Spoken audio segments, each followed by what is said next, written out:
सबसे पहले तो ये बोलूंगा कि जिसके भी लास्ट क्लास छूट गई थी, सबसे पहले वो ध्यान से सुने। दो चीज लास्ट क्लास में पढ़ाया गया था। ठीक है, पहला चीज क्या पढ़ाया गया था? साइड एंगल साइड प्रतिबंध, यानी इसे हिंदी में क्या कहते हैं? भुजा कोण भुजा प्रतिबंध। दूसरा चीज क्या? ए से प्रतिबंध, यानी कोण भुजा कोण प्रतिबंध। अब ये दोनों चीज क्या है? ये दोनों नियम है जिसको देखकर हम ये पता करते हैं कि ये दोनों त्रिभुज सर्वांसम है या नहीं है। ठीक है, दो त्रिभुज के बीच का नियम है। चलिए, तो इसको एक बार जल्दी से समझने की कोशिश करते हैं। अगर कोई दो त्रिभुज आपको दिया है, ठीक है, इस तरीके से। अब अगर मैं कह रहा हूं इस त्रिभुज का नाम है त्रिभुज पी क्यू आर, और इस त्रिभुज का नाम है त्रिभुज एबीसी। अब अगर मैं कह रहा हूँ पी क्यू की लंबाई 5 सेंटीमीटर है, ये कोण 60 डिग्री है, और यह भुजा 8 सेंटीमीटर है। अब इस वाले त्रिभुज में मैं क्या कह रहा हूँ कि ए बी की लंबाई 5 सेंटीमीटर है, या 60 डिग्री है, और बी सी की लंबाई 8 सेंटीमीटर है।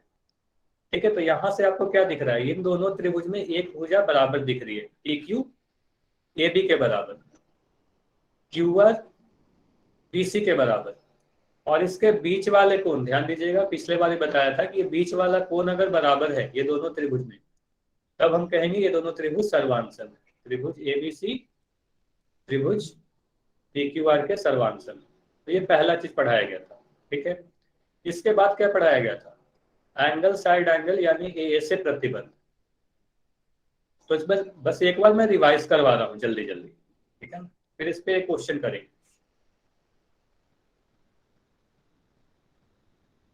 अब यहाँ पर फिर से आपको दो त्रिभुज दिख रहे हैं, त्रिभुज पी क्यू आर और त्रिभुज एबीसी। अब अगर मैं कहूं कि ये दोनों त्रिभुज में एक कोण बराबर है, मतलब ये कोण अगर 70 डिग्री है, तो मैं कहता हूँ ये भी कोण 70 डिग्री है, मतलब एक कोण बराबर है।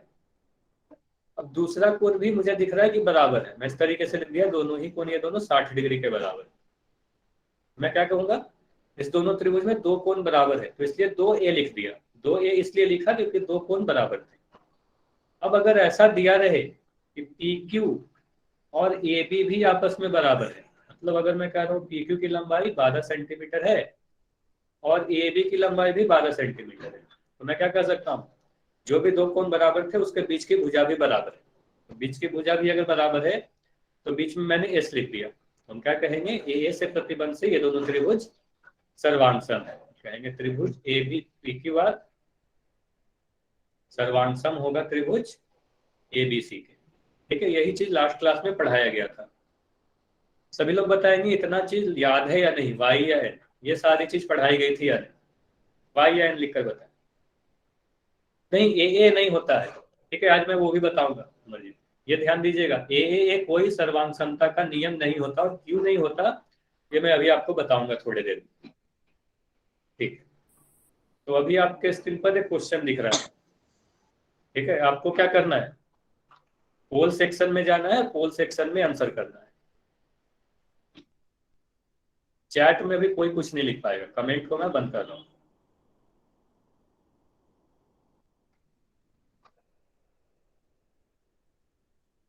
और जो बच्चे अब ज्वाइन हो रहे हो, हमेशा क्लास टाइम पर ज्वाइन करना है आपको, 5:30 बजे। अगर आप लेट से ज्वाइन करोगे तो काफी चीज आपकी छूट जाएगी। तो आपको हमेशा क्लास 5:30 बजे या 5:05 के पहले ही ज्वाइन करनी है।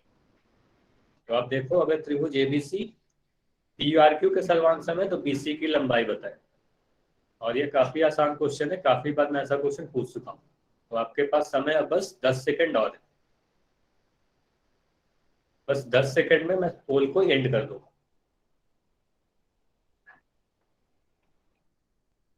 आंसर सभी लोग ट्राई जरूर करें, आंसर ट्राई करने की कोशिश जरूर करें, तभी आपको सारी चीज समझ में आएगी।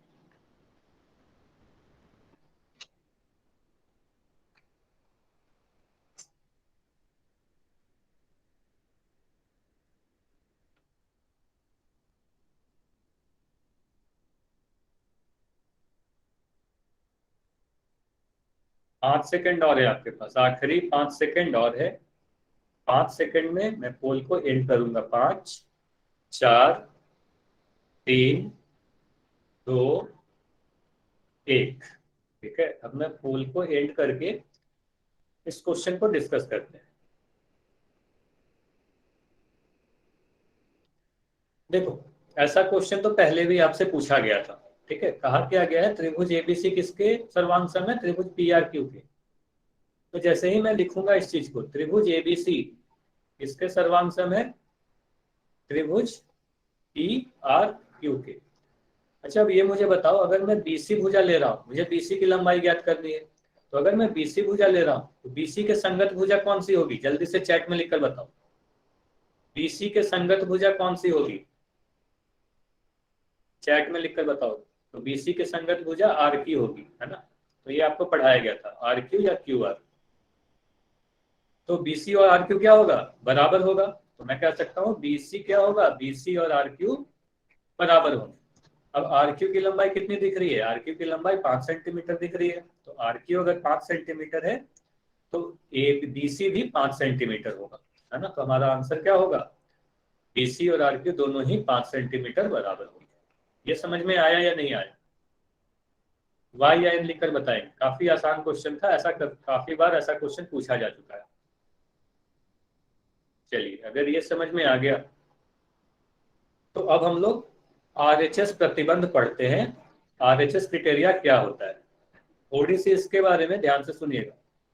ये सारी चीज लास्ट क्लास में भी पढ़ाई गई थी। ठीक है, आरएचएस के बारे में थोड़ा सा लास्ट क्लास में ही पढ़ाया गया था, आज हम लोग फिर से उसे पढ़ लेंगे। ठीक है, क्योंकि ये कंप्लीट नहीं हो पाई थी। हाँ रोहित, क्या क्वेश्चन है आपका। हाँ, 2 बच्चे भी अगर ज्वाइन हो तो कोई दिक्कत नहीं है। हाँ रोहित, अगर कोई डाउट है तो आप अपना माइक ऑन करके पूछ लो अभी, जल्दी से, लेकिन माइक ऑन करो और पूछ लो, फिर मैं आगे बढ़ूंगा।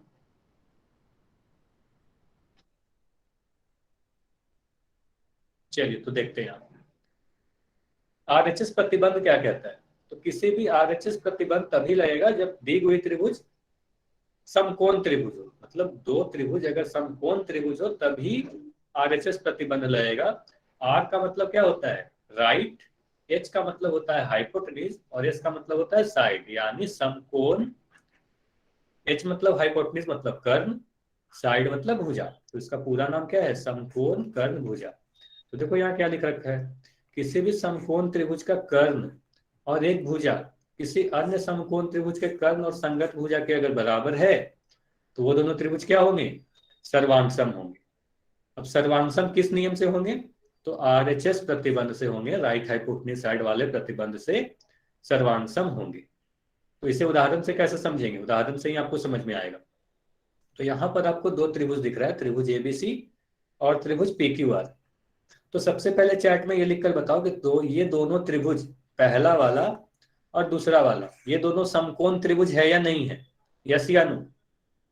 ये दोनों समकोण त्रिभुज है या नहीं है, यस या नो लिखकर बताओ। हाँ, तो सभी के आंसर वाई आ रहे हैं, मतलब ये दोनों समकोण त्रिभुज है। तो यहाँ से आरएचएस वाला प्रतिबंध हम लोग लगा सकते हैं। अभी लग रहा है या नहीं लग रहा है मैं नहीं कह रहा, मैं ये बस बोल रहा हूँ कि हाँ, यहाँ पर आरएचएस वाला नियम लग सकता है। तो मैं देखा कि यहाँ पर कोण सी और कोण आर दोनों 90 डिग्री है, तो ये समकोण त्रिभुज है। जैसे ही आपको दोनों समकोण त्रिभुज दिख गए, मैं यहाँ पर एक आर लिख दिया। सबसे पहले आर क्यों लिखा, समकोण त्रिभुज के लिए, राइट। अब इसके सामने वाली भुजा को देखो, जैसे ही समकोण त्रिभुज दिखा, इसके सामने का वाली भुजा को क्या कहते हैं, कर्ण कहते हैं, है ना, कर्ण कहते हैं। ये दोनों त्रिभुज में कर्ण बराबर है, मुझे दिख रहा है ए बी और पी क्यू दोनों क्या है, बराबर है। तो मैं क्या कहूंगा, कर्ण भी बराबर है यानी हाइपोटेन्यूज भी बराबर है। तो कर्ण बराबर यानी हाइपोटेन्यूज बराबर जैसे ही मिल गया, मैं यहाँ पर एक एच लिख दूंगा। क्या लिखा, एक एच लिख दिया। ठीक है, राइट मिल गया, हाइपोटेन्यूज मिल गया। अब अगर 2 चीज मिल गए, तब आप तीसरा चीज देखो कि कोई भी क्या एक भुजा कर्ण को छोड़कर, ध्यान से देखिएगा, कर्ण के अलावा यहाँ लिखा हुआ है, कर्ण के अलावा, कर्ण को छोड़कर कोई एक भुजा बराबर है क्या, तो मुझे दिख रही है, हाँ। यहाँ पर भी बी लिखा है, यहाँ भी बी लिखा है, मतलब मैं कह सकता हूँ एसी भुजा जो है वो पी आर के बराबर है। तो एक और भुजा बराबर है, तो यहाँ पर क्या लिखूंगा, एक एस लिख दूंगा। मतलब ये दोनों त्रिभुज क्या है, आरएचएस वाले नियम से सर्वांग सम है। मैं क्या कहूंगा, त्रिभुज एबीसी त्रिभुज पीक्यूआर के सर्वांग सम है। ठीक है, एबीसी किस वाले त्रिभुज के सर्वांग सम है, त्रिभुज पीक्यूआर के सर्वांग सम है, आरएचएस वाले नियम से, आरएचएस प्रतिबंध से। ठीक है, आवाज स्लो आ रही है, सभी को स्लो आ रही है क्या, चैट में लिखकर बताओ। नहीं सर। हाँ, तो आप एक बार अपने या तो वॉल्यूम बढ़ा लोगे या फिर लेफ्ट करके ज्वाइन करोगे तो आवाज सही जाने लगेगी। No sir. हाँ चलो, अब कोई नहीं बोलेगा, अब ध्यान से सुनोगे। अब इससे जो चीज अभी हमने पढ़ा उसको फिर से एक उदाहरण से समझते हैं। ठीक है, उसे उदाहरण से समझने की कोशिश करेंगे, ध्यान से सभी को समझ में आ जाएगा। फिर से मैं पूछ रहा हूँ, त्रिभुज एबीसी और त्रिभुज पीक्यूआर जब मुझे मिल रहा है कि चेक करके बताओ कि ये दोनों त्रिभुज सर्वांगसम है या नहीं है, तो सबसे पहले मुझे क्या दिखा, अगर आपको ये त्रिभुज को ध्यान से देखोगे तो सबसे पहले मुझे तो ये दिख रहा है कि ये दोनों त्रिभुज समकोण त्रिभुज है। सबको दिखा या नहीं, चैट में बताओ, ये दोनों समकोण त्रिभुज है या नहीं। यस सर है। चैट में लिखकर बताओगे, कोई माइक नहीं ऑन करेगा। तो जैसे ही समकोण त्रिभुज मिला, क्या करेंगे, समकोण त्रिभुज जैसे ही मिलेगा सबसे पहले मैं यहाँ पर एक बड़ा सा आर लिख दूंगा कि समकोण मिल गया। ठीक है, मतलब ये दोनों ही पे 90 डिग्री का कोण बन रहा है। देखो यहाँ पर लिखा हुआ है एंगल एसीबी और एंगल पीआरक्यू 90 डिग्री के बराबर है, ऐसा लिखना पड़ेगा, मतलब दोनों समकोण है। ठीक है, तो 90 डिग्री के बराबर है, समकोण है। अब मैं ये बोल रहा हूँ समकोण मिला तो सामने समकोण वाले के सामने वाले भुजा को क्या कहते हैं, कर्ण यानी हाइपोटेन्यूज, है ना। 90 डिग्री के सामने वाले भुजा को कर्ण यानी हाइपोटेन्यूज कहते हैं। अब बताओ ये दोनों त्रिभुज में जो कर्ण है बराबर है या नहीं, चैट में लिखकर बताओगे। ये जो कर्ण आपको दिख रहा है ए बी पी क्यू के बराबर दिख रहा है या नहीं दिख रहा, तो आप कहोगे बिल्कुल, दोनों ही 13 सेंटीमीटर लंबी है, तो मुझे दिख रहा है कर्ण भी बराबर है। अब जैसे ही आप बोले कर्ण बराबर है तो मैं क्या करूंगा, एक एच लिख दूंगा यहाँ पर। आर का मतलब समकोण, एच का मतलब कर्ण बराबर है। चलो, अब कर्ण को छोड़कर बाकी जो दो भुजा है उसमें से कोई भी एक भुजा, मैं बार बार कह रहा हूं, उसमें से कोई भी एक भुजा बराबर होनी चाहिए। तो आपको एक भुजा साफ दिख रही होगी कि एसी भुजा और पीआर भुजा बराबर है। ठीक है, यहाँ पे लिख भी रखा है एसी भुजा और पीआर भुजा क्या है, बराबर है। तो मैं क्या करूंगा, एक एस लिख दूंगा, क्योंकि एक भुजा भी मुझे बराबर दिख गई। तो मैं क्या कहूंगा, ये दोनों त्रिभुज आरएचएस प्रतिबंध से त्रिभुज एबीसी और त्रिभुज सर पीक्यूआर सर्वांग सम है। ठीक है, हाँ मैं दोबारा एक बार समझा दूंगा। ठीक है, इतना समझ में आया पहले ही नहीं, ये बताओ इतना समझ में आया या नहीं। Yes sir. सभी लोग चैट में बताओ। Yes sir. Yes sir. Mike mike कोई नहीं ऑन करेगा, मैं बार बार कहता हूँ। ठीक है, माइक ऑन करते हो आपकी कंप्लेन चली जाएगी स्कूल में, है ना, या आपने पूरे क्लास को डिस्टर्ब किया है। ठीक है, इसलिए मैं कह रहा हूँ माइक कोई नहीं ऑन करेगा, चैट में आंसर करेगा। अच्छा, जो भी बच्चा बोल रहा था दोबारा समझाने के लिए ध्यान से देखिएगा एक बार। अगर मैं इस तरीके से दो त्रिभुज बना रहा हूं,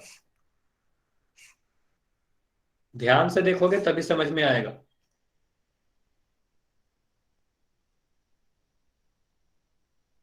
यहां पर आपको दो त्रिभुज दिख रहे होंगे।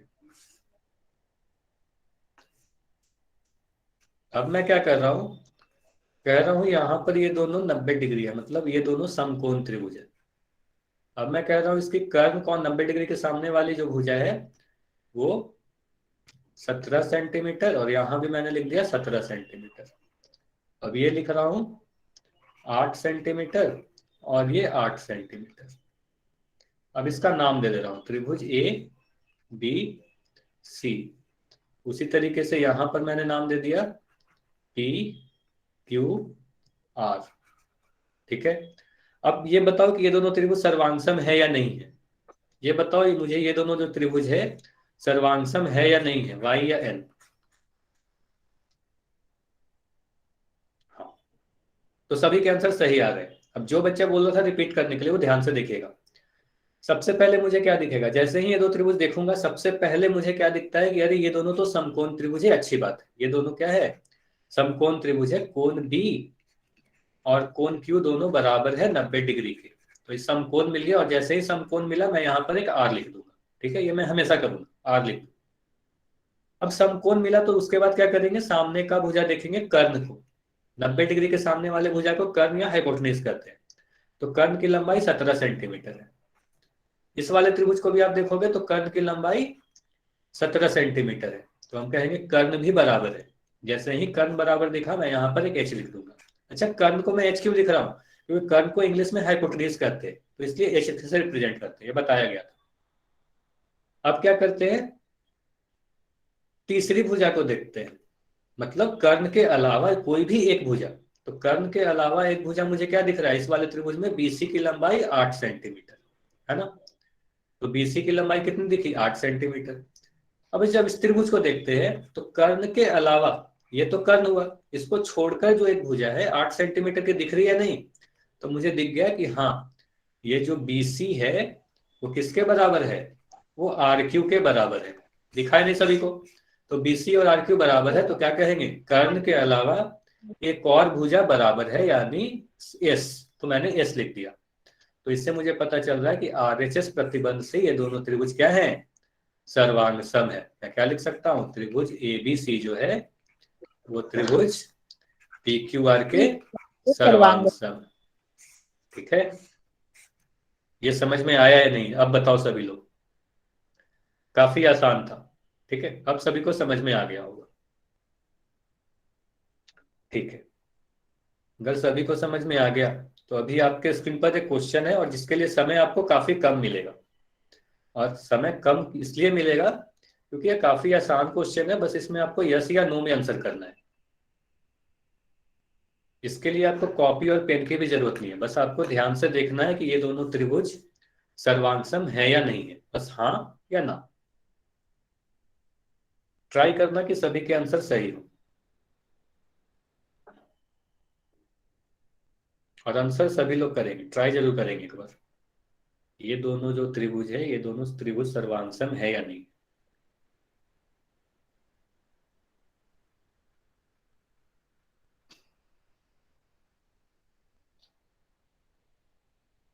अच्छा, आप लोग अपना कैमरा भी बंद रख सकते हो, वीडियो ऑन रखने की कोई जरूरत नहीं है। राजा खान के नाम से जो बच्चा है और फुलवाई, अब दो लोग, कैमरा आपका ऑन है तो आप कैमरा बंद कर सकते हो। देखो आपके स्क्रीन के पास एक कैमरा का ऑप्शन बना होगा चित्र, उस पर क्लिक करोगे आपकी कैमरा बंद हो जाएगी।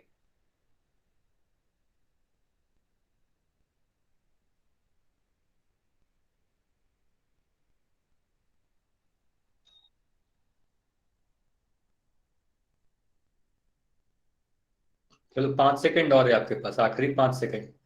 5 सेकंड में पोल को मैं एंड कर दूंगा, अगर आंसर नहीं किया तो जल्दी से आंसर करें। चलिए अब इस पोल को एंड करके इस क्वेश्चन को डिस्कस करते हैं। तो यहां पर हमसे ये पूछा गया कि ये जो भी त्रिभुज दोनों दिख रहे हैं, ये दोनों सर्वांगसम है या नहीं है। तो ये बिल्कुल आसान है, जैसे अभी अभी मैंने आपको पढ़ाया। तो सबसे पहले ये दोनों त्रिभुज को देख के मुझे ये दिख रहा है कि ये दोनों ही समकोण त्रिभुज है ना। कोण बी और कोण आर बराबर है, तो मैं क्या करूंगा, एक आर लिख दूंगा। आर मतलब राइट, मतलब समकोण, तो समकोण त्रिभुज के लिए आर लिख दिया। अब मैं क्या करूंगा, जैसे ही समकोण त्रिभुज मिला, इसके सामने वाली भुजा को देखूंगा, है ना, जो 10 सेंटीमीटर लंबी है, जिसे हम लोग कर्ण या हाइपोटेन्यूज करते हैं। तो इस वाले त्रिभुज में भी अगर कर्ण को देखो तो ये भी 10 सेंटीमीटर है, तो मैं क्या कहूंगा, दोनों ही त्रिभुज में कर्ण भी बराबर है, तो एक एच लिख दिया। ठीक है, बार बार इस तरीके से कर रहा हूं। अब कर्ण को छोड़कर कोई भी एक भुजा, तो मुझे साफ दिख रही है बीसी और क्यू आर बराबर है, तो मैं क्या करूँ, कहूंगा एक साइड और बराबर है, मतलब एक भुजा भी बराबर है। तो अगर ये दोनों राइट, तो हम क्या कह सकते हैं, राइट हाइपोटेन्यूज साइड से ये दोनों त्रिभुज क्या है, सर्वांगसम है। आरएचएस प्रतिबंध से ये दोनों त्रिभुज सर्वांगसम है, यस। हाँ, इसका आंसर क्या होगा, ऑप्शन नंबर ए होगा। ये समझ में आया या नहीं आया? वैसे सभी के आंसर सही थे। इस क्वेश्चन में जितने बच्चों ने आंसर दिया, मैक्सिमम के आंसर सही थे। तो अभी आपके स्क्रीन पर फिर से क्वेश्चन दिख रहा है, इसका आंसर सावधानी से करेंगे, आपके पास अभी समय है। ठीक है, तो कॉपी पेन होगा आपके पास, तो आप लोग सोल्व करो इसे। और बताओ कि यहां पर क्यू आर की लंबाई कितनी होगी। और पोल सेक्शन में आंसर करने के पहले इसे सोल्व करेंगे।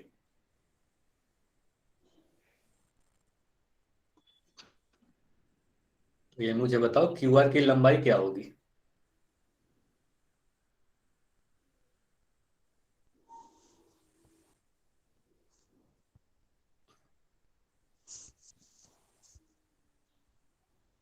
और ध्यान से करना। तो आपको देखना है क्यू आर के संगत भुजा कौन सी है। ये हिंट है आपके लिए। देखो त्रिभुज एबीसी कौन से त्रिभुज के सर्वांग सम है, फिर उसके संगत भुजा क्या है, और संगत भुजा पहचानने के बाद आप आंसर करोगे। इतना प्रोसेस आपको करना पड़ेगा, तभी आपके आंसर सही होंगे।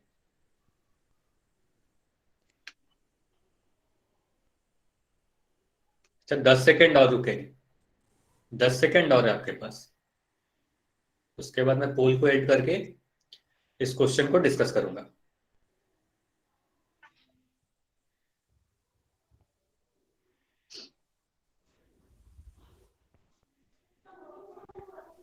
अब 5 सेकेंड और है, आखिरी 5 सेकेंड और है। 5 तक मैं गिनती गिनता हूँ। 5, 4, 3, 2, 1।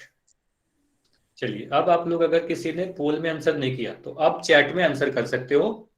चैट या कमेंट सेक्शन अब ओपन है। चलो अब जिसे आंसर करना है चैट में लिखकर बताओ। अच्छा ध्यान से देखेंगे, यहाँ पर मैक्सिमम लोगों के आंसर डी है। तो क्या डी सही है या गलत है, या देखते हैं। ठीक है, अब ध्यान से देखो। अब कोई भी चैट में नहीं लिखेगा, कोई भी कुछ भी नहीं करेगा, अपने स्क्रीन पर देखोगे। ठीक है, चलो सभी लोग स्क्रीन पर देखो। तो यहाँ पर क्या बोला गया, त्रिभुज एबीसी त्रिभुज क्यूआरपी के सर्वांग सम है। तो मैं क्या लिख रहा हूं, मैं यहाँ पर कुछ इस तरीके से लिखूंगा, त्रिभुज एबीसी त्रिभुज क्यूआरपी के सर्वांग सम है। अब आपसे क्या पूछा जा रहा है, क्यूआर की लंबाई पूछी जा रही है। ठीक है, इस तरीके से मैं बार बार कर रहा हूं ना, तो आपको भी ऐसे सोल्व करना है। अच्छा एग्जाम में कैसे लिखेंगे, मैं बता रहा हूँ एग्जाम में कैसे लिखेंगे।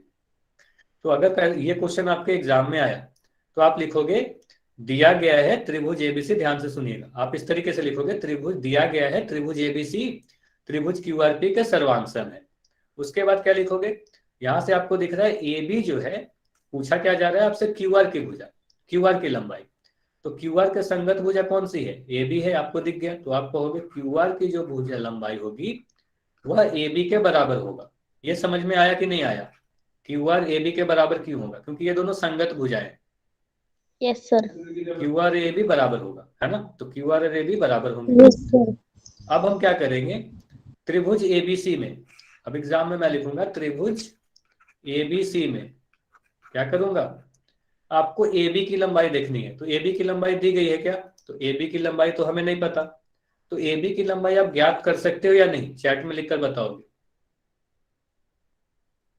तो त्रिभुज एबीसी में आप क्या लिखोगे, त्रिभुज एबीसी में आप लिखोगे ए सी का जो वर्ग होगा वो ए बी के वर्ग और बी सी के वर्ग के बराबर होगा। ये बताइए मैंने कैसे लिखा, कौन से थ्योरम का यूज किया, कौन से प्रमेय का यूज किया, ये बताओ। कौन से प्रमेय का यूज किया गया है यहाँ पर, चैट में लिखोगे। कोई भी माइक ऑन करके नहीं बताएगा, चैट में लिखोगे। हाँ, पाइथागोरस प्रमेय यूज किया गया। अब सभी के आप मान लिख दो। तो ए सी का मान आपका 5 है, ए बी का मान 4 है, और बी सी का मान, ए बी का मान तो हमें ज्ञात करना है ना, तो ए बी का मान हमें ज्ञात करना है। तो ए बी को मैंने ए बी ही रहने दिया और बी सी का मान 4 रख दिया, है ना। अब यहां से जब आप सोल्व करोगे तो ये क्या आएगा, इस तरीके से आप सोल्व करोगे। तो यहां से फिर से मैं यहां पर लिख रहा हूं, ठीक है। तो इस तरफ लिख रहा हूं, आप लोग ध्यान देना, इसके बाद की चीज यहां पर लिखा जा रहा है। तो आप क्या करोगे, 25, 16 को इस साइड लेके आओगे तो 25 माइनस 16 बराबर ए बी स्क्वायर। तो यहां से आप क्या कहोगे, 9 का मान ए बी स्क्वायर के बराबर है, यानी कि ए बी का मान कितना हो जाएगा, ए बी का मान 3 के बराबर होगा। ये समझ में आया या नहीं आया, ए बी का मान 3 क्यों होगा, क्योंकि 9 किसका है, 3 का वर्ग है ना। ये चीज आपको पाइथागोरस प्रमेय के समय भी सिखाया गया था। तो ए बी का मान कितना हुआ, तो ए बी का मान आपको पता है 3 सेंटीमीटर। ठीक है, अब अभी मैंने क्या बोला, क्यू आर की लंबाई जो होगी वो ए बी के बराबर होगी। तो हम कहेंगे क्यू आर की लंबाई ए बी के बराबर होगी, और ए बी तो 3 सेंटीमीटर है, तो ये हमारा आंसर होगा 3 सेंटीमीटर। ठीक है, ये समझ में आया या नहीं। चैट में लिख के बताओ आंसर बी। किसके आंसर सही थे पहले ये बताओ। सही थे तो वाई लिखो और गलत थे तो एन लिखो। सही थे तो वाई लिखो, गलत थे तो एन लिखो। हाँ, काफी बच्चों के आंसर गलत थे, ठीक है। मैं ये देख रहा हूँ काफी बच्चों के आंसर गलत थे, तो आपको ध्यान देना है कि आपका यहाँ पर आंसर ए नहीं होगा, सी नहीं होगा और डी नहीं होगा। काफी बच्चों के आंसर यहाँ पर क्या आए थे, ऑप्शन डी आया था, ठीक है। तो डी हमारा गलत उत्तर होगा। अच्छा, जो भी बच्चा अपना माइक ऑन रखा है अपना माइक आप बंद रखो। पूरी क्लास डिस्टर्ब हो रही है। अच्छा, कोई भी चैट में कुछ नहीं लिखेगा, ठीक है। माइक सभी को बंद रखना है, कोई भी माइक नहीं ऑन रखेगा। अमित कुमार के नाम से जो बच्चा है, अमित। हाँ, चलिए, इस क्वेश्चन का आंसर क्या है, डी होगा। काफी बच्चों के आंसर डी थे, यही मैं बताना चाह रहा था कि डी इस क्वेश्चन का आंसर नहीं होगा। ये आपको हमेशा ध्यान देना है कि जब भी आपसे क्यूआर पूछी जाए तो आप ये मत करना कि नीचे वाली साइड बीसी के बराबर हो जाएगी, आपका आंसर गलत हो जाएगा, है ना। तो आपको ध्यान देना है इस नाम पर। इसलिए मैंने हिंट भी दिया था कि आपको संगत भुजा पहचाननी है। तो संगत भुजा कौन सी है, क्यूआर के संगत भुजा ए बी है। क्यूआर के संगत भुजा कौन सी है, ए बी है। तो इसलिए मैंने ए बी की लंबाई निकाली, तब जाकर आंसर किया, ठीक है। ये समझ में आया या नहीं आया, सभी लोग बताएंगे आप।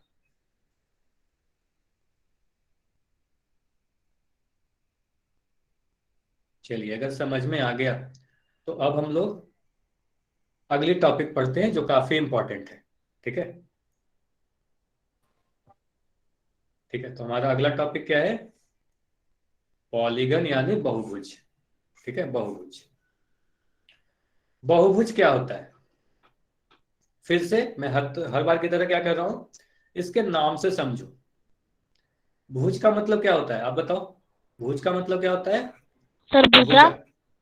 हाँ, वेरी गुड, भुजा, ठीक है। अब बहु का मतलब क्या होता है, बहुत, है ना, बहुत। तो दो चीज से मिलकर बिंब बना, यहां पर से मैंने त हटा दिया तो बहुभुज। मतलब ऐसी आकृति, ध्यान से सुनिएगा, कोई बंद आकृति होनी चाहिए जो रेखाओं से मिलकर बनी हो, ठीक है। उसे ही हम लोग बहुभुज कहते हैं, ठीक है। तो देखो क्या लिखा है, तीन या तीन से अधिक रेखाखंडों से मिलकर बनी हुई सरल बंद आकृति। ये सारी चीज इंपॉर्टेंट है, मैं आपको बता रहा हूं आपको कि सरल क्यों लिखा गया और बंद आकृति क्यों लिखा गया। तो बंद आकृति तो होनी ही चाहिए, ठीक है, तभी जाके उसे बहुभुज कहेंगे। सरल का मतलब क्या हुआ, जो भी आकृति है वो कुछ इस तरीके की होनी चाहिए। मान लो देखो, अगर ये त्रिभुज बना तो इसे क्या कहोगे आप, बहुभुज कहोगे, है ना। ये त्रिभुज तो है ही, लेकिन इसे बहुभुज भी कहेंगे क्योंकि तीन या तीन से अधिक रेखाखंड से मिलकर बनी हुई है, ठीक है। और ये बंद आकृति भी है।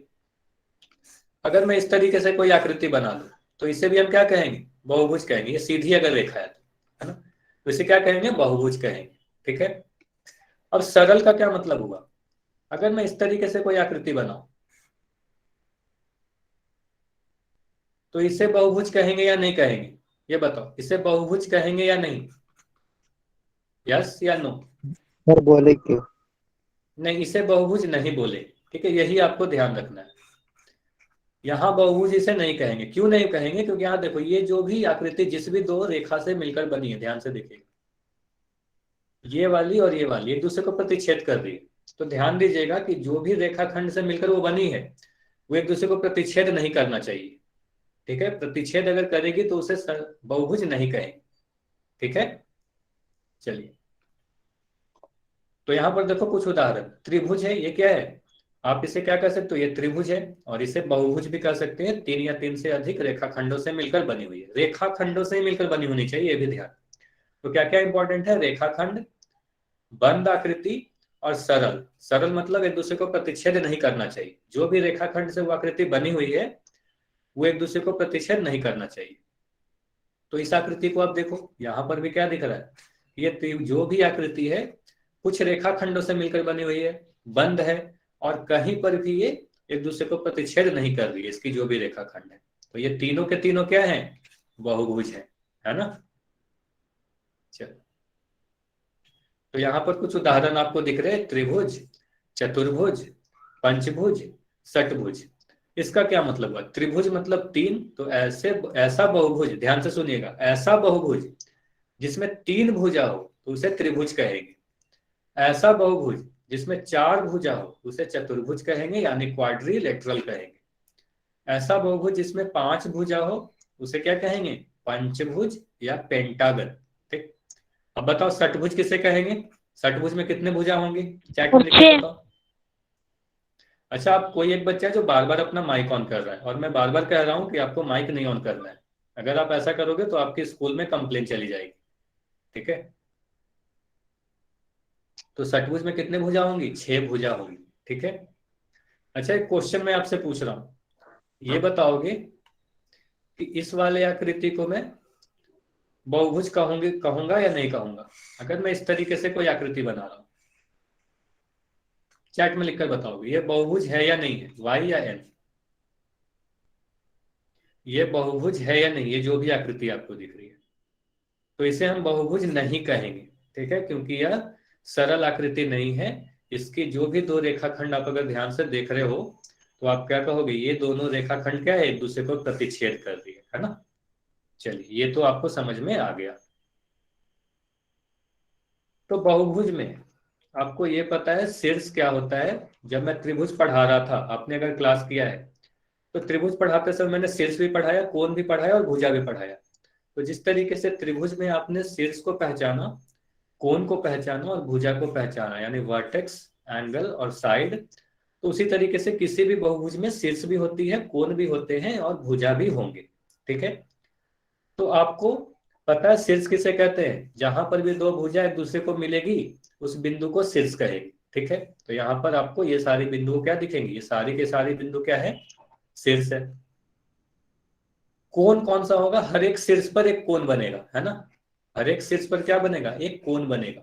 तो यहाँ पर जहां पर भी दो भुजा मिलती है वहां पर एक आपको कोण बनते हुए दिख गया होगा। ठीक है, और जिस भी रेखाखंड से जो भी आकृति बनती है उसे हम क्या कहते हैं? भुजा कहते हैं। तो यहाँ पर अगर मैं कहूँ भुजा आप दिखाओ, तो आप ऐसे दिखा सकते हो कि ये जो भी रेखाखंडों से ये आकृति मिलकर बनी है उसे ही तो हम भुजा कहते हैं। ठीक है, तो काफी आसान है। भुजा किसे कहते हैं, कोण किसे कहते हैं, शीर्ष किसे कहते हैं।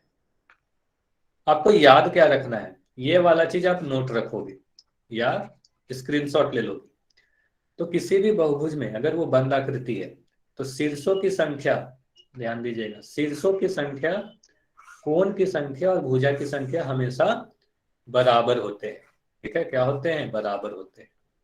ठीक है, तो यहाँ पर देखो लिखा है शीर्षों की संख्या बराबर भुजाओं की संख्या बराबर कोणों की संख्या, मतलब number of vertex equal to number of side equal to number of angles, ये हमेशा बराबर होगी।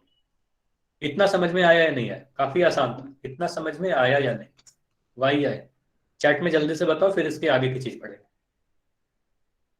ठीक, अच्छा मैं आपसे एक क्वेश्चन पूछ रहा हूं, जल्दी से ये मुझे बताओ कि अगर मैं एक वृत्त बनाऊं, यानी एक सर्कल बनाऊं, ये क्या है? वृत्त है या सर्कल है? ये एक बहुभुज है या नहीं?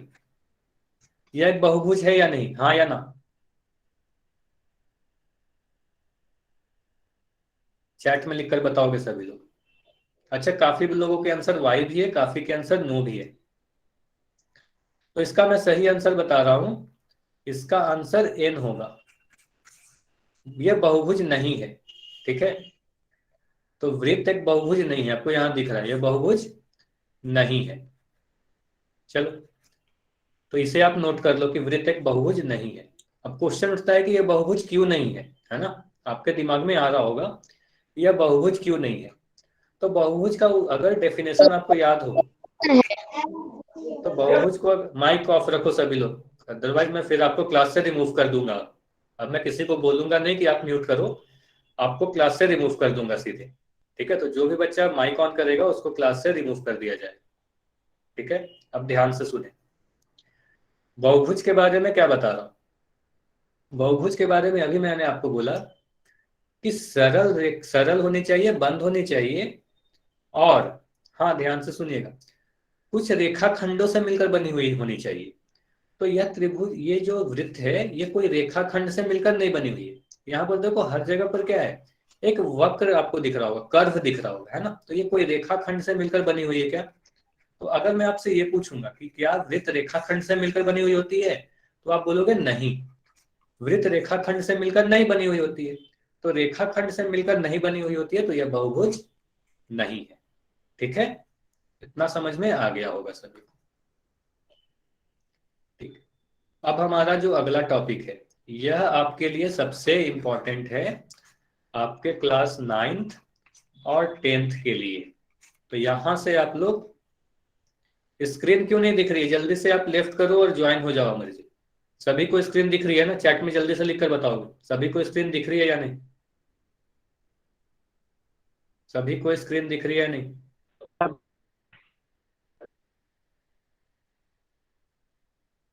हाँ, मैक्सिमम सभी बच्चों को स्क्रीन दिख रही है। ठीक है, जिनको भी नहीं दिख रही है, जो भी कुछ बच्चों को स्क्रीन नहीं दिख रही है, जल्दी से आप लेफ्ट करोगे और फिर से ज्वाइन हो जाओगे, मेरी स्क्रीन फिर से दिखने लगेगी। ठीक है, जल्दी से आप लेफ्ट करोगे और ज्वाइन हो जाओगे, मेरी स्क्रीन बिल्कुल दिखने लगेगी, सभी को दिख रही है।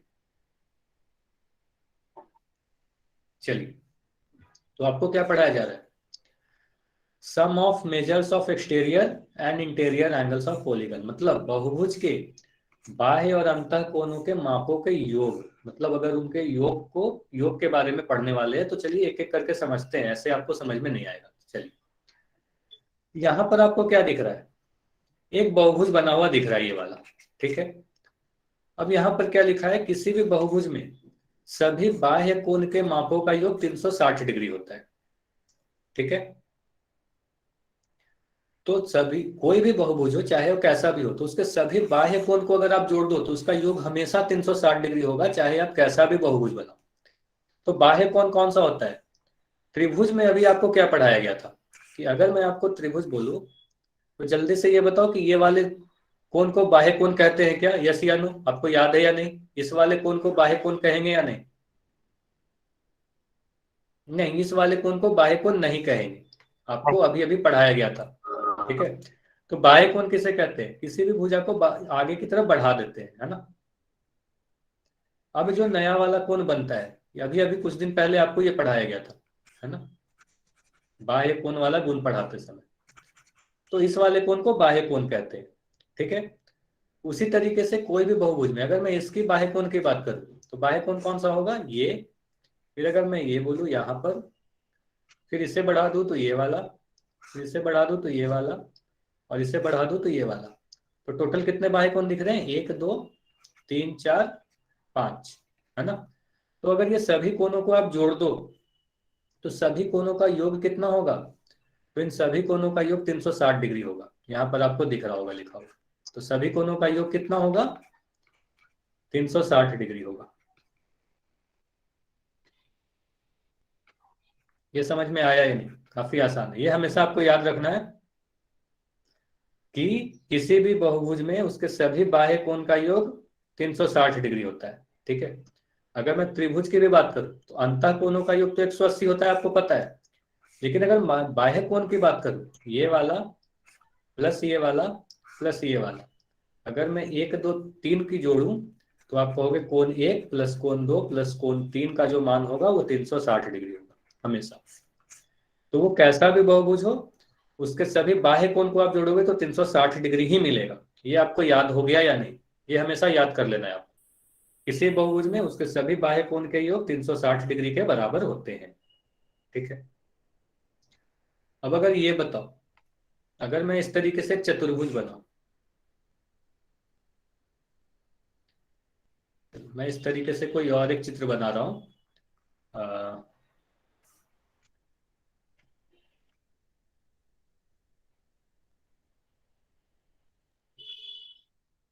ठीक है, इस तरीके से आपको एक चित्र दिख रहा है। अब अगर मैं इसके सभी भुजाओं को आगे की तरफ बढ़ा दूं तो यहां पर आपको टोटल कितने बाह्य कोण दिख रहे हैं, 1 2 3 4 5 6। अब मैं सभी को जोड़ दूं तो कितना मिलेगा बताओ, कोण 1 प्लस कोण 2 प्लस कोण 3 प्लस कोण 4 प्लस कोण 5 प्लस कोण 6, इसका योग कितना मिलेगा, जल्दी से लिखकर बताओ। तो इसका मान 360 डिग्री मिलेगा, है ना। तो कैसा भी बहुभुज हो उसके सभी बाह्य कोण को आप जोड़ दोगे तो 360 मिलेगा। चलो, अब हम लोग अंतः कोण की बात करते हैं, बाह्य कोण तो समझ गए, और सभी बहुभुज में बाह्य कोण का मान हमेशा बराबर होता है। ये फर्क नहीं पड़ता, ध्यान से सुनिएगा, ये फर्क नहीं पड़ता कि आप त्रिभुज की बात कर रहे हो, पंचभुज की बात कर रहे हो या चतुर्भुज की बात कर रहे हो, हमेशा उसके बाह्य कोण का योग हमेशा 360 होगा, चाहे कोई सा भी बहुभुज। लेकिन अंतः कोण अलग अलग होते हैं। तो आपको अगर याद हो तो आपको पता है किसी भी त्रिभुज में तीनों ही अंतः कोणों का योग कितना होता है, जल्दी से बताओ चैट में लिखकर। किसी भी त्रिभुज में उसके तीनों ही अंतः कोण को जोड़ दे तो कितना मिलेगा? कोण 1 प्लस कोण 2 प्लस कोण 3 कितना मिलेगा? चैट में लिखकर बताओ। अंतः कोण मैं पूछ रहा हूं तो 180 डिग्री मिलेगा। ठीक है, अब मैं अगर आपसे ये पूछूं कि किसी भी पंचभुज में, मतलब कोई भी माइक नहीं ऑन करेगा। नवीन के नाम से जो बच्चा है अपना माइक ऑन।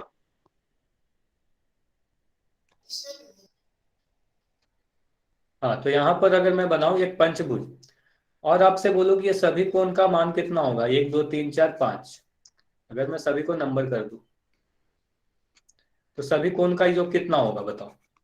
तो ये आपको नहीं पता, अंतः कोणों के योग आपको अभी नहीं पता है ना। तो इसके बारे में हम नहीं 360 नहीं कहेंगे, ध्यान से सुनिएगा, 360 नहीं कहेंगे। 360 तो बाह्य कोण के योग के बराबर होता है। अभी अभी आपको बताया गया था कि देखो बाहर वाले कोण को अगर जोड़ोगे तो 360 मिलेगा। यहाँ पर अंदर वाले कोण की बात की जा रही है। हमेशा ध्यान देना कि आपसे क्या पूछा जा रहा है, अंतः कोण पूछा जा रहा है या बाह्य कोण पूछा जा रहा है।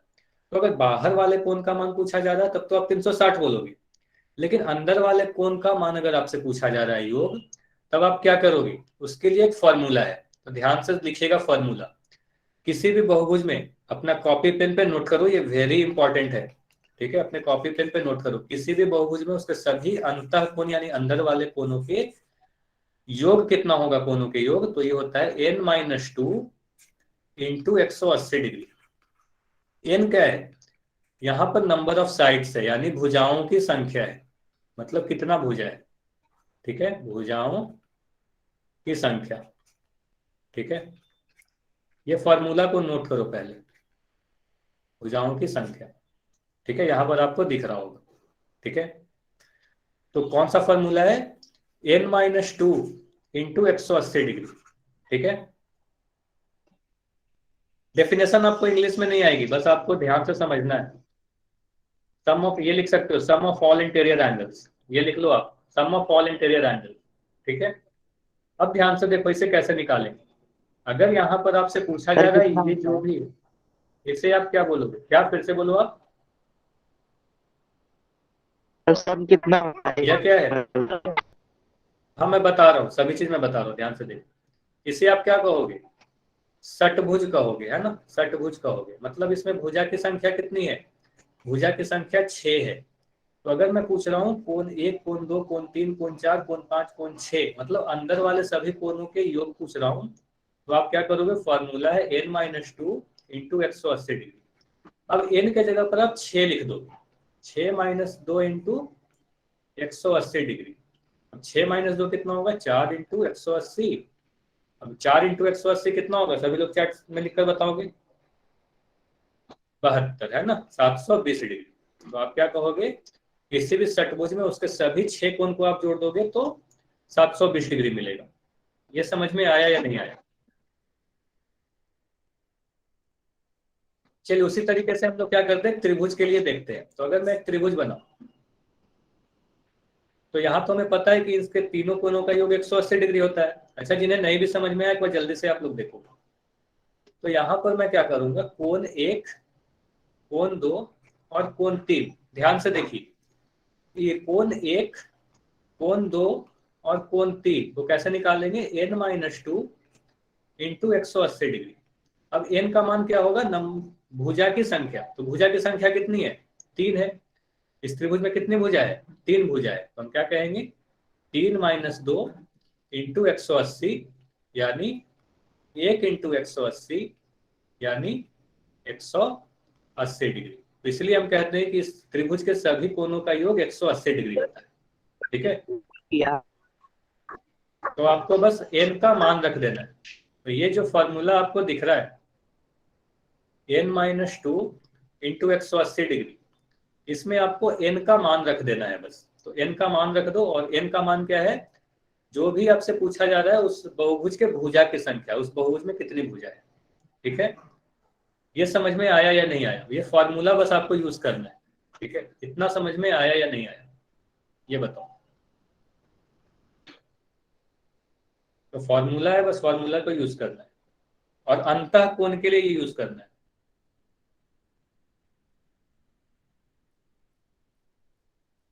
तो अभी आपके स्क्रीन पर एक क्वेश्चन दिख रहा है, तो इसका आंसर जल्दी से आप लोग पोल सेक्शन में जाकर करोगे।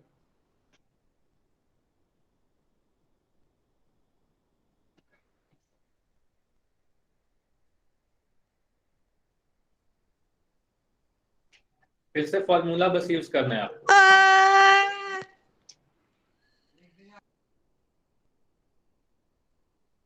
तो चतुर्भुज में देखो कि सभी अंतःकोण का योग कितना होता है।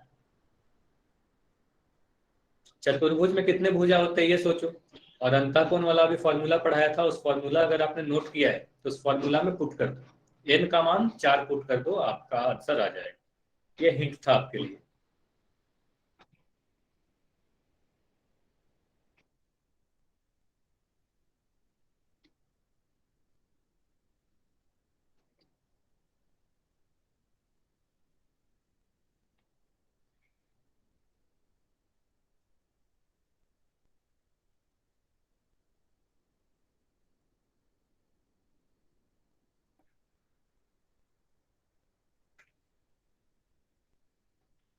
तो यहाँ पर आपको देखना है कि चतुर्भुज में सभी अंतःकोणों के योग कितने होते हैं। अच्छा, आंसर सभी लोग करेंगे, यहाँ पर काफी बच्चे ज्वाइन हो, बट काफी कम आंसर आए अब तक। आंसर काफी कम आंसर लोगों के आए, तो जैसे ही आप आंसर करते हो मुझे ये पता चलता है कि आपने आंसर किया या नहीं किया है।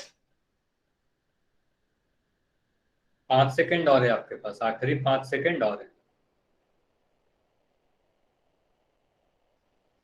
5 सेकंड में बस पोल को एंड कर लूंगा और इस क्वेश्चन को डिस्कस करेंगे।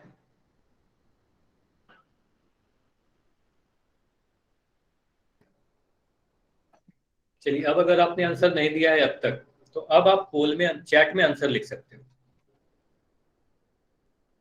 अच्छा, जिनका भी कोई डाउट भी रह गया था, ठीक है, वो फॉर्मूले में या लास्ट में जो भी मैंने पढ़ाया, तो फिर से आप लोग ध्यान से देखिएगा, आपको समझ में आ जाएगा। तो सबसे पहले मैं जो क्वेश्चन पूछ रहा हूँ, सबसे पहले ये बताओ, किसी भी क्वाड्रिलेटरल में या चतुर्भुज में कितनी भुजाएं होती है। भुजा की संख्या आप बताओ। एन हम लिखते हैं भुजा, तो भुजा कितनी होती है चतुर्भुज में। तो किसी भी चतुर्भुज में 4 भुजा होते हैं, तो इसके सभी अंतःकोणों के योग कितने होंगे। तो अंतःकोण के योग होते हैं n-2 इंटू 180 डिग्री। बस इसी तरीके से आपको सॉल्व करना है। n का मान कितना है, n का मान 4 है, भुजा की संख्या ही n होती है, तो n का मान मैंने रख दिया 4-2 इंटू 180 डिग्री। अब 4-2 करोगे तो क्या मिलेगा, 2 इंटू 180 डिग्री, और 2 इंटू 180 करोगे तो क्या मिलेगा, 360 डिग्री। तो हम क्या कहेंगे, इसका आंसर ऑप्शन सी है। अब समझ में आया या नहीं आया, जो भी बच्चे को नहीं आया था, ये समझ में आया या नहीं आया कि इसका आंसर ऑप्शन सी क्यों होगा। वाई या एन लिखकर बताएं। अब समझ में आ गया होगा कि इस फॉर्मूला का क्या यूज था। तो बस n-2 इंटू 180 करोगे, सभी बहुभुज का आ जाएगा आंसर। चलिए, अगर समझ में आ गया तो अभी आपको फिर से एक क्वेश्चन दिख रहा है, ठीक है, और इस क्वेश्चन का आंसर फिर से आपको पोल सेक्शन में ही देना है।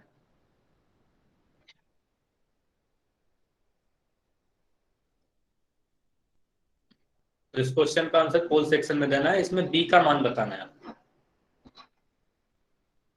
तो आप लोग ये बताओ कि ये जो भी आकृति है, इसमें बी का मान कितना होगा, 90 डिग्री, 101 डिग्री, 110 या 120 डिग्री।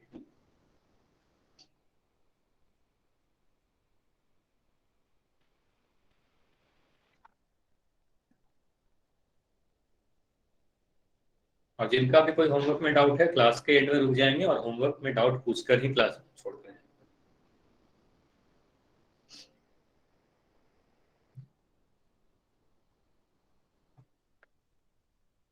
तो इसमें आपको सॉल्व करना होगा, ठीक है, कॉपी पेन का यूज करो और इसमें सॉल्व करो।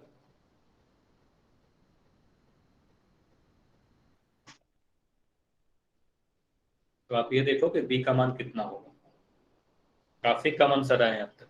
ठीक है, इसमें सोल्व करने में आपको टाइम लग सकता है, तो जल्दी से आप लोग सोल्व करें।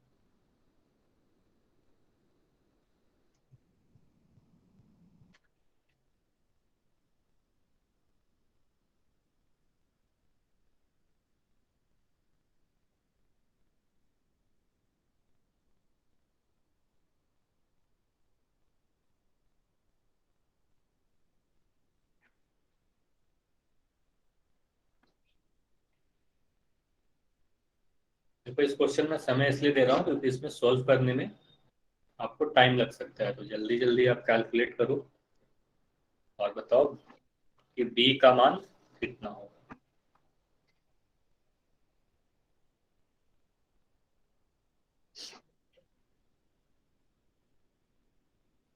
चलिए 5 सेकंड और है आपके पास, आखिरी 5 सेकंड है। 5 सेकंड में पोल को अबेट कर दो। अगर आपको आंसर करना है जल्दी से पोल सेक्शन में आंसर करें।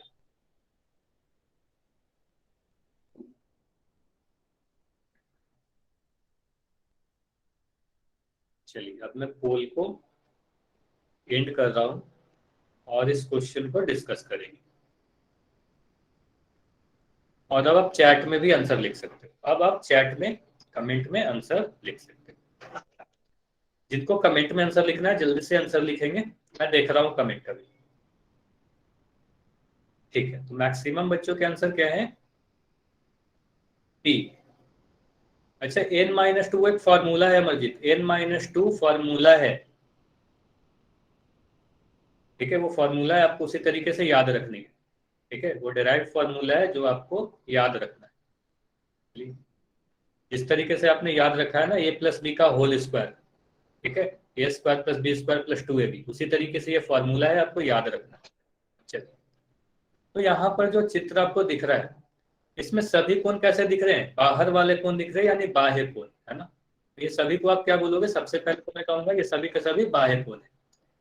अब सबसे पहले मुझे बताओ, किसी भी बहुभुज में उसके बाहर वाले सभी कोण के बाह्य कोण के योग कितना होता है?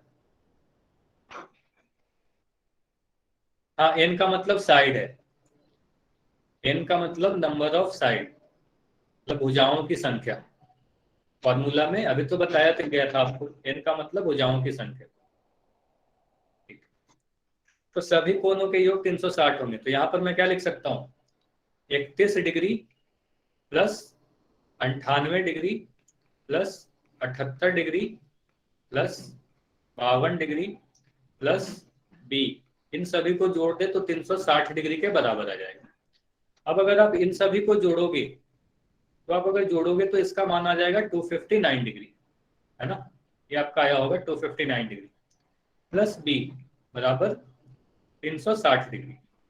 अब यहां से आप बी का जब मान निकालोगे तो आप क्या निकालोगे? 360 माइनस 259 यानी 259 डिग्री। 360 में से 259 घटाओगे तो क्या आएगा? 101 डिग्री, है ना। तो यहाँ पर क्या आंसर होगा? बी। ठीक है, 101 डिग्री। तो बी का मान कितना हो जाएगा? 101 डिग्री। ये समझ में आया या नहीं आया? वाई एन काफी आसान सा क्वेश्चन है, बस आपको ये याद होना चाहिए कि किसी भी बहुभुज में उसके सभी बाहर वाले कोण का योग 360 डिग्री होता है। 360 डिग्री। चलिए एक क्वेश्चन और कर लेते हैं, 5 मिनट हमारे पास समय है, तो एक क्वेश्चन और कर लेते हैं।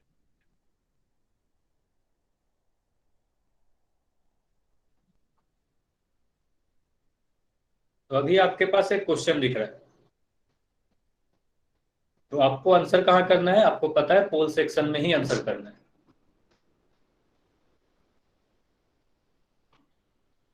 तो आप ये देखो कि अगर मुझे ये दिया गया हो कि प्रत्येक बाह्य कोण 72 डिग्री के, तो भुजा की संख्या आप कैसे निकालोगे? तो आप थोड़ा सोचो कि इस क्वेश्चन को मैं कैसे सोल्व करूंगा।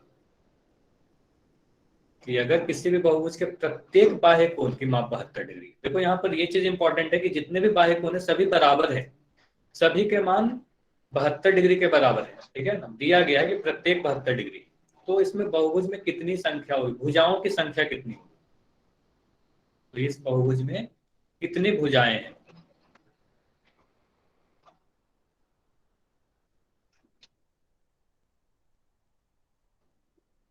तो ये आखिरी क्वेश्चन है हमारा, ठीक है। इसके बाद क्या करेंगे, होमवर्क नोट करेंगे और जो भी डाउट है वो डाउट सॉल्व करेंगे।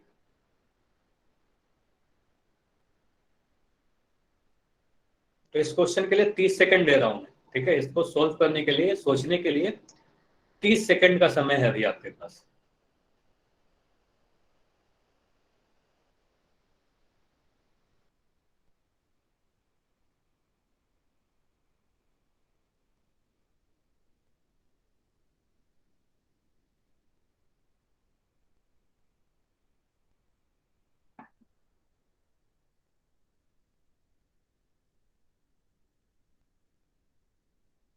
ट्राई करो, सोल्व करो, पोल में आंसर करो।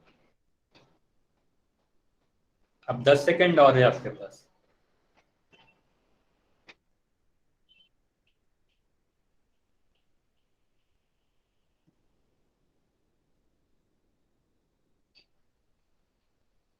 आखिरी 5 सेकंड, 5 सेकंड में पोल को मैं एंड कर दूँ। 5 सेकंड और है। 5, 4, 3, 2, 1, ठीक है। अब मैं पोल को एंड करके इस क्वेश्चन को डिस्कस करते हैं, ठीक है। और जिन्होंने आंसर अब तक नहीं दिया, तो अब आप चैट में भी आंसर लिख सकते हो, कमेंट सेक्शन खुला है। चलो, यहां पर आपको क्या लिखा दिख रहा है? किसी बहुभुज में प्रत्येक बाह्य कोण 72 डिग्री के। ये काफी इंपॉर्टेंट क्वेश्चन है, ठीक है। तो आपको ध्यान से समझना है इसे। सबसे पहला चीज इसमें यह ध्यान दोगे कि यहाँ पर प्रत्येक बाह्य कोण बराबर है, ठीक है। अब कभी भी आपको ये पता है कि किसी भी बहुभुज में बाह्य कोण के योग कितने होते हैं? 360 डिग्री होते हैं। सभी कोणों को अगर हम जोड़ दें तो 360 डिग्री मिलेगा। और ऐसे ऐसे कि 72 डिग्री वाले कितने कोण हैं, यही तो आपको पता करना है। 72 डिग्री वाले कितने कोण हैं, ठीक है। तो जितने कोण होंगे उतना ही भुजा होगी। अभी अभी आपको बताया गया था कि जितने भी कोण होंगे उतना ही भुजा होंगे। तो इसके लिए क्या करना है आपको, जब भी ऐसा क्वेश्चन आएगा तो आपको कुछ नहीं करना, सिंपली एक चीज याद रखना है। आप नंबर ऑफ साइड यानी भुजाओं की संख्या निकालने के लिए 360 को जो भी मान यहाँ पर दिए रखा है उससे डिवाइड कर दो, 72 से भाग दे दो, ठीक है। तो ये जो भी आएगा आपको भुजा की संख्या आ जाएगी। काफी आसान है। तो आप क्या करोगे, 360/72। आप इसे अगर सोल्व करोगे तो कितना आएगा, जल्दी से बताओ। इसे सोल्व करोगे तो कितना आएगा? तो आप इसे काट कर देखो तो 18 से 4 बार में कटेगा और ये 20 बार में कटेगा। फिर 4 से अगर काटोगे तो 4 से 5 बार में कट जाएगा, मतलब n का मतलब 5 आ गया। हाँ, ठीक है। तो हम कहेंगे भुजा की संख्या क्या होगी, 5 होगी। तो फिर से मैं रिपीट कर रहा हूँ, ध्यान से सुनिएगा। ऐसा क्वेश्चन जब भी आए तो आपको ध्यान देना है, सबसे इंपॉर्टेंट कि प्रत्येक कोण बराबर है या नहीं। अगर सभी कोण बराबर हैं तभी ये चीज यूज करोगे।